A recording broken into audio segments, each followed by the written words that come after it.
another awesome question from one of our channel members today. And this one's gonna hit real close to home for many of you. I've seen it hundreds of times over my decades in this industry. I'm gonna paraphrase their story just to make sure that their identity is protected. Here goes. They're taking in a studio. Love the lessons there, love their teacher. Their teacher leaves that studio to open their own studio. Now they are hardcore pressured to pick one studio or the other. Here's the problem.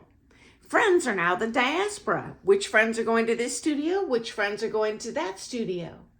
They like taking with the owner of the original studio. They love the teacher that's kind of their primary teacher with the new studio.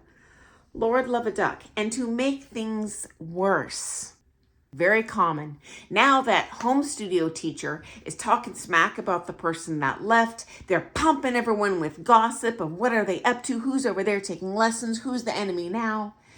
Serious negativity. And this puts the students in a horrible bind. And that studio owner even told one of the students, you must choose between them or us. And yeah, I've seen that too. Now they're like, how do I handle this situation? So they decide to stay with the home studio because that's where the lion's share of their friends are. But they're gonna see the primary coach on the DL in the new studio. So hopefully no one finds out and we fly under the radar and you just get the lessons you want, which in an ideal world, that's what you should get. But hey, I'm not queen.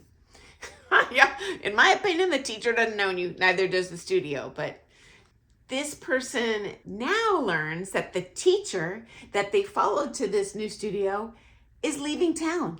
And yeah, I've seen this too. And that usually is the outcome when someone leaves and opens their own studio. So what happens is, guaranteed, when you first turn pro, when you first think about opening your own studio, everyone and their dog is so excited to take lessons with you, to go to your new studio. We're going to follow you. Blah, blah, blah, blah, blah. Blah. No, not true. Doesn't matter how good the teacher is. The majority, honestly, at best 50-50, stay with the home studio. They might go over there and sample a bit, but they eventually go back. And what happens to that new studio owner? Well, they don't realize the massive expense that goes into running that studio. Now they can't make ends meet. Now they got to close their doors. So now they have some options. They either stay in town with their tail between their legs as a failure. They go back and beg the old studio owner to have their job back, or they skip town and they ghost everyone. And honestly, guys, usually they just quit dancing altogether and they ghost everyone, or they leave town and they ghost everyone. Sucks. So teachers, if you're thinking about opening your own studio, think twice. Make sure you've got deep pockets, lots of savings. Okay, so I'm gonna share some additional details. I was devastated. I loved my coach. He had great info. I love that he was tough on me. And after all those daily privates I took at his new studio, poof, gone.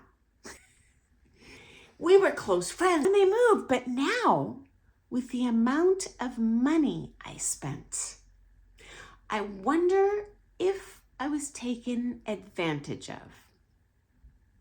I wonder if he really appreciated the friends he had here. What's your take on this? What's my take on this? I'm not going to sugarcoat it. Do I think this was a friend? No. Do I think you got the short end of the stick? No. Here's why.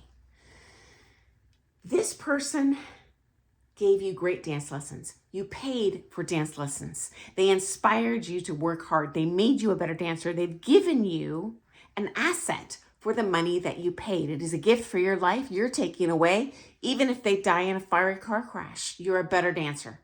They inspired your love of dancing. This is great.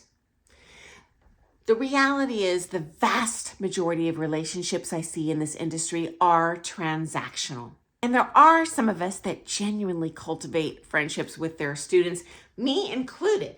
How do I know this? Well, I am still close friends with people that haven't taken lessons from me in years. Still take the time to text each other, meet for Starbucks for coffee, catch up. Unfortunately, this is not what I usually see. If you are in fact looking for a friendship from your coach, I would instead pursue friendships with your peers, with your dance friends in the studio. Truth be told, I've had pros comment on my channel how unprofessional they feel I am for having any sort of personal relationship with my clients. For the record, I totally understand where they're coming from. I respect their opinion. I get it. It's just not personally how I teach. Why is this? It's how my coaches taught me. And I do think naturally as a teacher, we tend to emulate the people that inspired us. So my primary coaches, they always took the time to go to dinners together, to go to Starbucks together, take a movie together.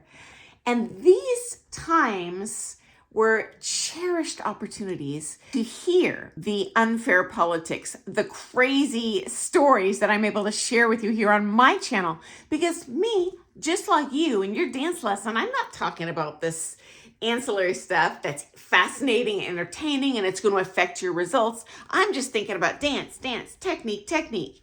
And honestly, there is a lot more to the dance world, and that, I'll say, personal time that I got to spend with them was a cherished gift. Certainly, I see them as lifelong friends. If I text them a question now or email them, they will respond. Guess what? I have been ghosted. They'll unfriend you and me and all their other students on Facebook just because you do not give them money. And you thought that you were really close, and it hurts, guys. I know. I've been there. It sucks, but it is what it is. So the only thing I see that really chaps my hide is when I see teachers charm students. They manipulate them into getting loads of money off of them. And when that student stops taking with them, they completely ignore them. They ignore their questions. They ignore even their personal, hey, how you doing? They unfriend them on social media. They even talk trash about them behind their back. Like, what? That is bull. That's disgusting. I don't know who does that. Well, a lot of people do that. I've seen it. Oh, you're not forking over thousands to me a month? Well, you're not my friend. Seriously. And it's really hurtful. All I can say is, I'm sorry you're not the only one. And I just say, hey, walk away with your head high, knowing that, in my opinion, it was still money well spent because you're the better dancer, okay? So I'm so sorry you went through that, but I have seen it over and over again, and I guarantee you're not going to be the last person on the planet this happens to. So guys, have an awesome day. Happy dancing, and I'll see you first thing in the morning. Bye.